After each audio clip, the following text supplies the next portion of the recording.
afternoon. Welcome to Mike and the Hoss on Wolfeboro Community Television. I'm Mike Danais. And I'm Charlie Hossack. Charlie, we are still waiting for the winter season to get started. Yep. But we have a full show. We do. There's a lot of things that we could talk about that happened over the past week, and I'm pretty excited about it. I want to mention our sponsors first, Morrissey's Front Porch. Yep, and Downtown Grill Cafe. All right, well, thank you to those guys for helping us. So Kingswood is working through their tryouts, their winter sports tryouts right now, so we don't have a lot of things to talk about. We are hoping to maybe have Coach Potenza on next week for the boys hockey coach, and maybe we can get a few of the basketball guys in too. That'd be awesome. So we have to work through that.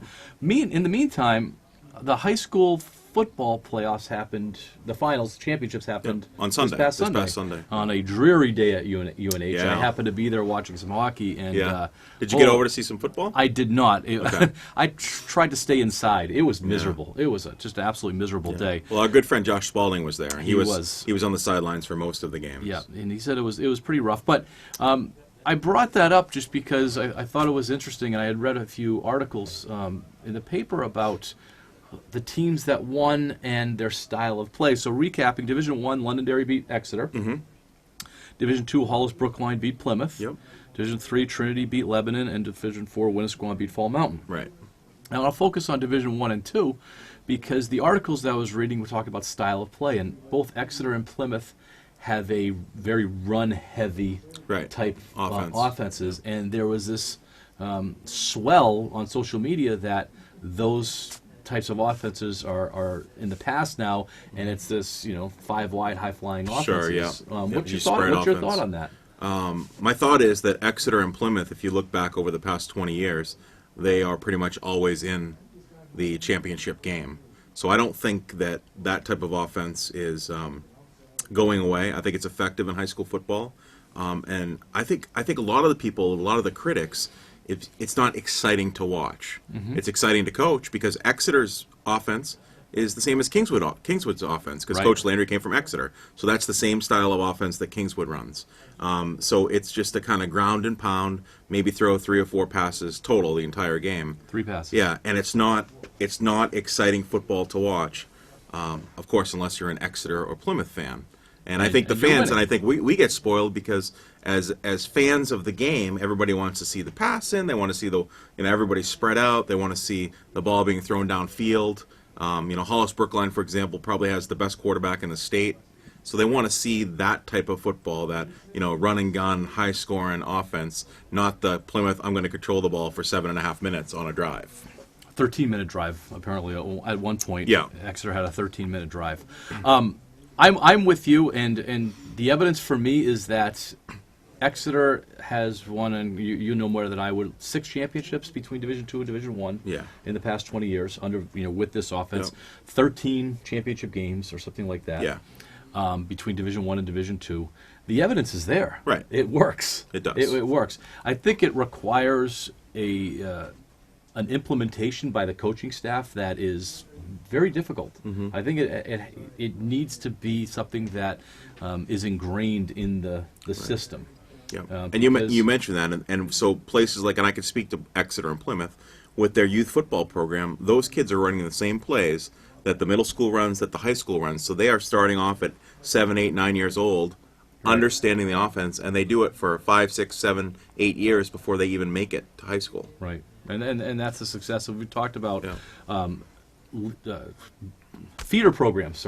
Feeder programs, and I think their successes. No, they didn't win this year, but they're in the finals, and we saw what Plymouth did to Kingswood. We've seen what Exeter does at the Division I level, and they do to other teams, and it's success. But I don't think everybody can coach that system. No, just because it is old school. Definitely it is old school, and it requires details. Yeah, and it's not just athleticism. I bet you that Exeter went into many games, and Plymouth for that matter, and the other team was more athletic. Sure, but they ended up winning the game. Right. So I agree with that. I wanted to talk about that real quick. Yeah. I also want to touch again on Instant Replay because we said that we're going to put it at the we're going to beginning start of the with show. it, right? Yeah. And I don't want to spend a lot of time because there's some other stuff that we could talk about, but it seems to be prevalent in every single game. There seems to be an Instant Replay. And every sport. And every sport. Right. And I think that it's getting to a point where there's almost a swell of is it time to get rid of instant replay altogether? Right, right. I'm starting to feel that there's a group or a push that says enough's enough. The basketball game the other night where the Celtics played, it wasn't Sacramento. Denver Nuggets? It was the Denver Nuggets, thank you. The fourth quarter took an hour and 16 minutes. So fourth quarter and overtime took an hour and 16 minutes. Right. And every time that there was even a remotely close call, they were over looking at the video cameras. Yeah, think about that. You said over an hour for a 12-minute. Yes. I mean, that's just... It's insane. It's insane. And then, you get to football. Some things are replayable, some things aren't. Some things get overturned, some things don't. Right. Based on how egregious it was. Even though it still might be wrong, but it's not egregious enough. Right. There just seems to be so subjective that the whole idea with instant replays is not to be subjective. Right. Right. But it's still even more subjective on what's willing to be overturned. Sean Payton, the New Orleans coach, the other day said that he wants to have, if we're going to do instant replay, he wants a 3-man booth. Yeah. That is that the game or just like going to New York? What do you mean? Well, whether it be at the game or in New York. Yeah. But a 3-man committee decides if it should be overturned, not just a one-person. Not just an individual. Yeah. All right. So I have a solution. So thanks for asking. Yeah. At least for football. All right. I've been thinking about the football piece, and I'm tired of it. And so I think for football, all scoring plays are automatically reviewed. Just continue with that. Automatically review scoring plays, and then give each coach one opportunity to challenge something, and then that's it. I'm tired of everything's being challenged and really slowing the pace of the game down. Oh, I think brutal. if we can just kind of simplify that, where scoring plays I have no problem with, and we can carry that over. Let's talk a little bit about ice hockey. Like you were educating me about how they can call back a goal if they then determine that the player was offside. I think in hockey, definitely, you can review scoring plays. I don't have a problem with that. That's quick enough. But I don't think you should be able to then go back and review and see 20 seconds. Was he onside or 20 not. seconds ago. When he entered the zone 20 seconds ago. Allow the referee to make that call and just use, and they're professional referees. People make mistakes, I get it. But you know what? They're right probably over 90% of the time. I am okay with instant replay in hockey if the puck crossed the line. Yeah, that's scoring play. That's it. Yeah. That is it. Not whether there was offsides called or not. Yeah. The sports are about human error. Yeah. Not just on the player's fault. It's on the referees too. The human element cannot be taken out. We saw in baseball, and I know we touched upon it last time in baseball during the World Series. There was a few of issues. Sure. There was the strike zone issue. There was a play down the first base. Do you know why those were issues? Because we have instant replay. Exactly. Yeah. That's the reason why. The strike zone would not be an issue if there was an instant replay with people clamoring. They'd say, "Oh, that umpire needs glasses," and then move on. Yeah. Yeah, but you know this with baseball, and obviously, I mean, we've never had Major League Baseball umpires the games that we play, but every umpire has a strike zone. Yes. And whatever that strike zone is, it's on the coaches and the players to figure out, okay, he calls strikes high, he calls them low, he calls them on the outside corner. And we allow players to figure that out. We tell our players to do that. Yeah. We tell our players that the umpire is the umpire, adjust to what the umpire is saying. Right. If he's calling the one in the chest, then you need to learn from that. He's calling the one at the ankles, you need to learn from that. Right. And the same thing for the pitching. If he's not giving the edges, then don't complain when he doesn't give the edges. Right. Throw it down the middle. Exactly. Exactly. So I think that's going to put to bed our. I think you and I are both on the same page where we want, at the most, we want less instant replay. Less instant replay in all sports. And I think it came to a head last year, right, in the playoff game with football, and I get that, and I know it cost a potential championship, but it's just one of those things that things happen, and we have to we could put some security in place for some of the coaches, but it doesn't have to be all the time. They're still talking about it because instant replay exists, because at the time it was not a reviewable play. Right. If it would have been just a bad call, then that referee gets judged on that call. He gets demoted to somewhere else. Yeah. And then you move on, just like if he was a player. If the player makes a bad play and he can't make the plays, then he gets demoted. Right. And it should be the same thing for the referees. It almost feels like instant replay is allowing bad refs to stay in the league because their calls get corrected. Right. Shouldn't that be a more competitive thing where, yeah, you're going to get judged on the calls that you make after the fact. Right. Right. Not during the fact. Not during, yeah. So I agree. all right. So we're agreeing that less is best. Less is best. So Okay. we'll see if they listen to us. All right. Patriots. Yeah. Good win. You and I texted back and forth a couple times did. about it. They beat the Cowboys. It was a 13-9 score, I believe. Kind of the game played out how we kind of thought it was going to be. Yeah, that it was going did. to land on Jason Garrett and he was going to screw it up. And he did. Yeah. And, which is great. But yeah, I mean, we had said a win's a win, and it wasn't a pretty win. I thought some positives from the game. I thought the defense played exceptionally well again. Yep. It's nice seeing. That's the number one offense, the Cowboys. Yeah, which is surprising. Yeah.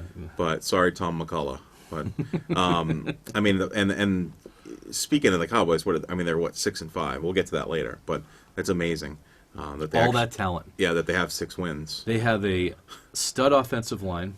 Yeah. They have Ezekiel Elliott is a stud. Dak Prescott is Yeah. more than serviceable. Right. Amari Cooper is one of the best wideouts in the league. Jason Witten can still play. Yeah. They have Randall Cobb, who still has some left in the tank. Yeah. On the defensive side, Sean Lee has been one of the better linebackers in the league for a long time. And he played well the other day. They didn't have that new guy, that Vander, I forget his last name. Speaking of, But they're a good team. yeah. And Speaking of Amari Cooper, though, how good was Gilmore? awesome. I mean, just unbelievable. Yep. Cooper was a non-factor in the entire game. He was only thrown to twice because he was blanketed the whole game. Yep. And one of the throws was a pick. Which was a Yeah. good throw. Yeah. It was just an incredible.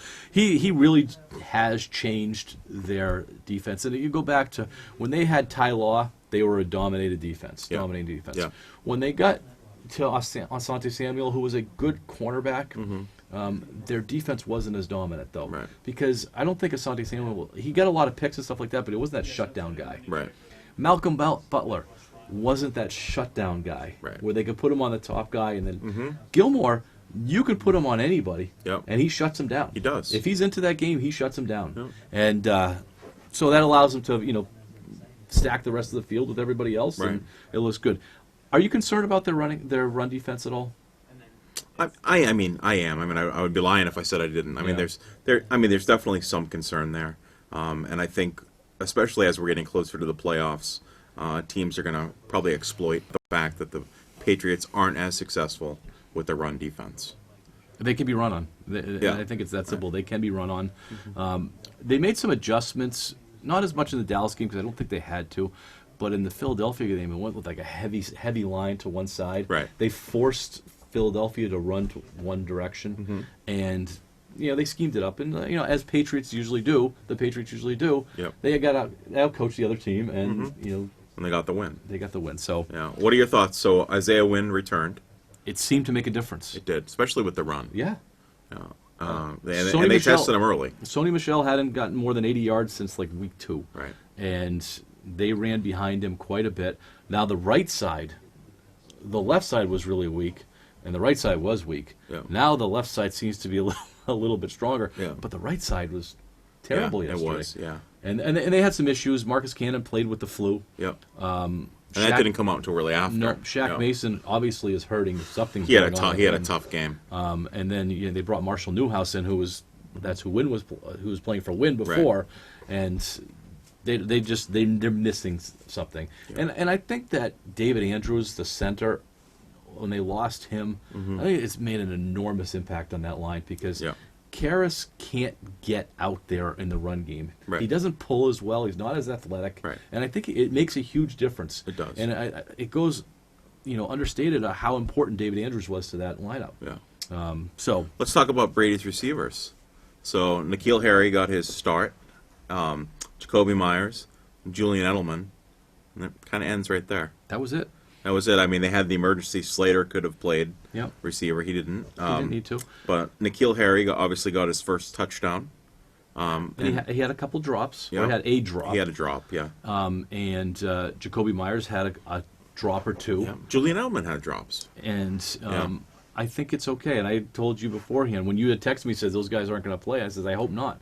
because it's about time that Brady gets his hand forced and have to give the ball to these guys. To the rookies, Getting their feet wet in a win in an environment like they played in is only going to help them. Yeah. So when Sanu comes back and Dorsett, I mean, I could see N'Keal Harry and or Jacoby Marvis passing Philip Dorsett though. They're more dynamic than he is. Right. I know Brady Harry's trusts him so more. big.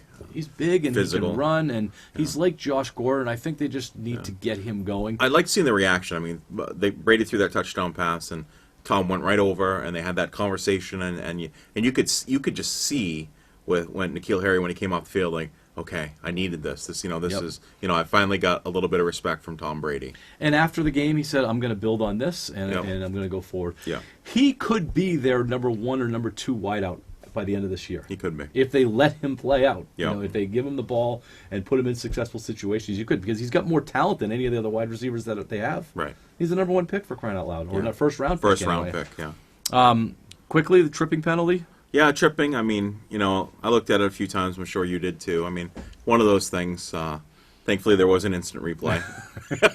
I was thinking, we weren't next to Coach McCullough on the couch on that. Oh, yeah, that's true. Coach McCullough probably didn't like that. I don't think it necessarily was tripping. He lifted his leg a little bit, but probably not the call to make in that situation. In the NFL, all year long, there's been a total of 4 tripping penalties called.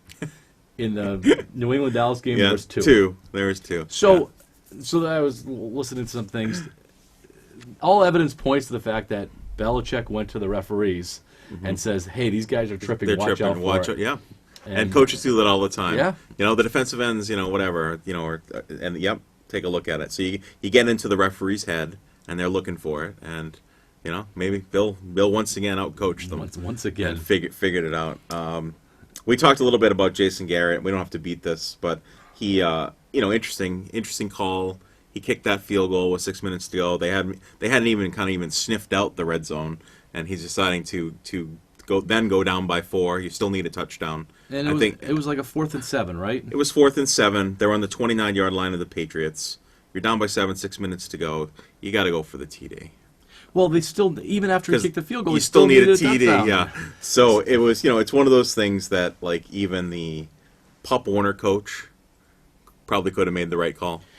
It was interesting that the owner of the Cowboys, Jerry Jones, yeah, he had some comments for his coach afterwards. He did. Somebody who he has protected for about 10 years. Yeah. And he really, really laid into him, and it doesn't look good for Jason Garrett. No. Yeah, I don't think he's gonna be able to clap his way out of this one. No. Yeah, so you heard that, how his nickname's the Clapper. The Clapper. Clappy. Yeah, and I think that they arguably have as much talent as any other team in the league. Yeah. And they've had that for a long time. And they just can't do anything. He gets out coached in big moments. He does. And he doesn't make good decisions, and that's going to be frustrating because we have some pretty loyal Patriots fans around here. Right. Dallas fans are crazy. They are. We have some Dallas fans around here too. We do, so, yeah. I mean, I just can't imagine how upset they are when they see stuff like this week in and week out. Yeah, the Big D must be going crazy. So, real quickly, the last play. Yeah, it was interesting. I mean, it wasn't that big. Well, thankfully, it wasn't that big a deal. But they drafted it up so that Tom was going to throw it high, and there was still once they had 5 seconds left. And the clock stopped while the ball was still in the air. Yeah, the clock stopped while the ball was still in the air. And, apparently, looking at different things and reading about it, apparently they stopped the clock when it was perceived that the ball was out of bounds. Okay.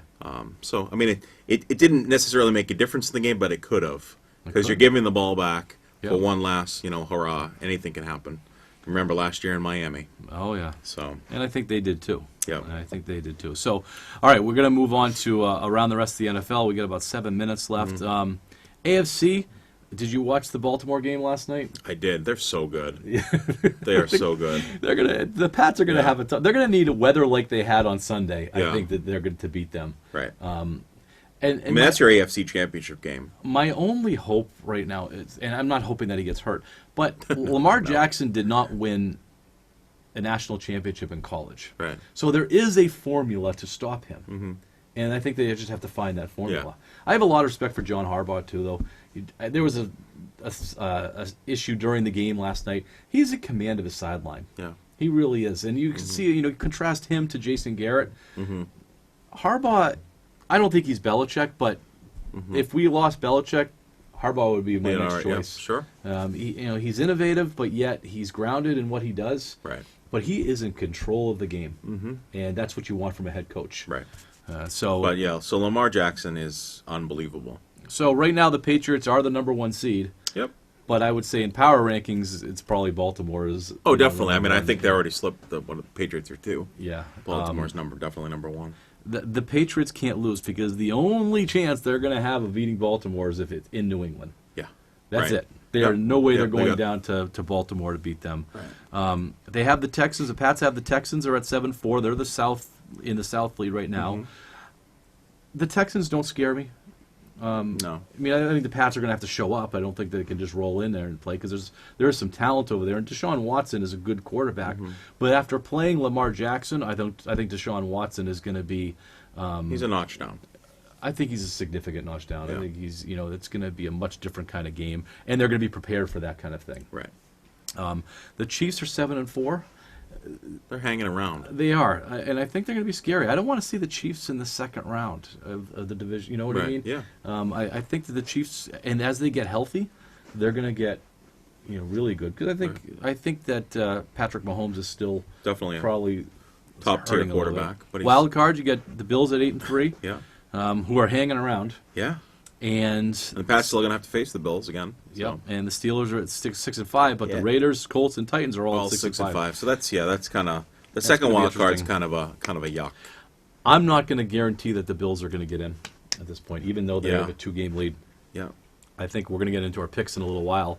I think they're in trouble this week against Dallas. I think Dallas is going to be pretty fired up to win, and I don't think the Bills have the star power. No, I don't think so. I think the Bills are the Bills. NFC, the 49ers and Saints are... Did you watch the Niners the other night, Sunday night? I watched the Niners. They look pretty good, too. Oh, man, did they look good. I couldn't believe... I mean, they really beat up the Packers. Yep. I think... Was that more about the Packers or the 49ers? It's the Niners. Okay. And I think San Francisco's... I honestly think they're legit. I don't think Green Bay is, though. Yeah.